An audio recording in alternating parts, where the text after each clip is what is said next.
साथियों, हमारे लिए अपने किसानों का हित सर्वोच्च प्राथमिकता है।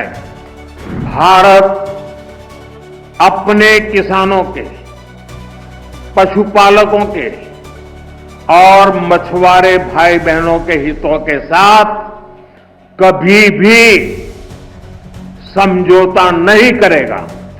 और मैं जानता हूं, व्यक्तिगत रूप से मुझे बहुत बड़ी कीमत चुकानी पड़ेगी, लेकिन मैं इसके लिए तैयार हूं। मेरे देश के किसानों के लिए, मेरे देश के मछुआरों के लिए, मेरे देश के पशुपालकों के लिए आज भारत तैयार है।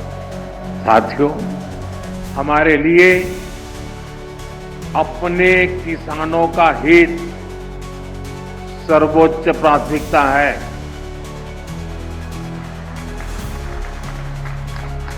भारत अपने किसानों के, पशुपालकों के और मछुआरे भाई बहनों के हितों के साथ कभी भी समझौता नहीं करेगा।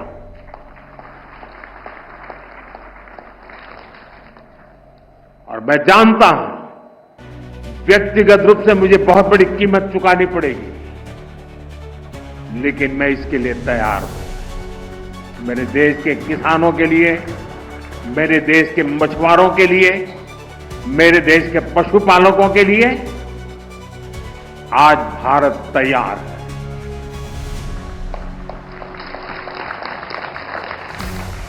किसानों की आय बढ़ाना, खेती पर खर्च कम करना, आय के नए स्रोत बनाना, इन लक्ष्यों पर हम लगातार काम कर रहे हैं। साथियों, हमारी सरकार ने किसानों की ताकत को देश की प्रगति का आधार माना है।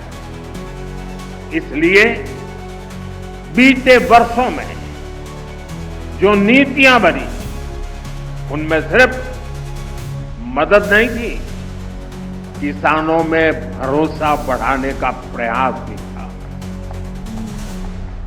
पीएम किसान सम्मान निधि से मिलने वाली सीधी सहायता ने छोटे किसानों को आत्मबल दिया है। पीएम फसल बीमा योजना ने किसानों को जोखिम से सुरक्षा दी है। सिंचाई से जुड़ी समस्याओं को पीएम कृषि सिंचाई योजना के माध्यम से दूर किया गया है। 10,000 एफपीओ के निर्माण ने छोटे किसानों की संगठित शक्ति बढ़ाई है।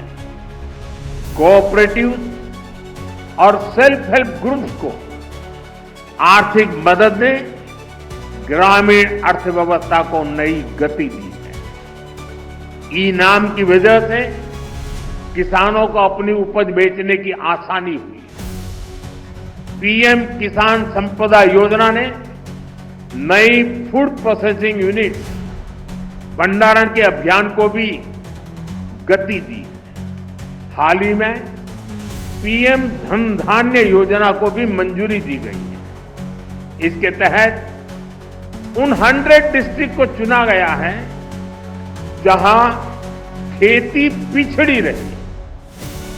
यहां सुविधाएं पहुंचाकर, किसानों को आर्थिक मदद देकर खेती में नया भरोसा पैदा किया जा रहा है। साथियों, 21वीं सदी का भारत विकसित होने के लिए पूरी जी जान से जुटा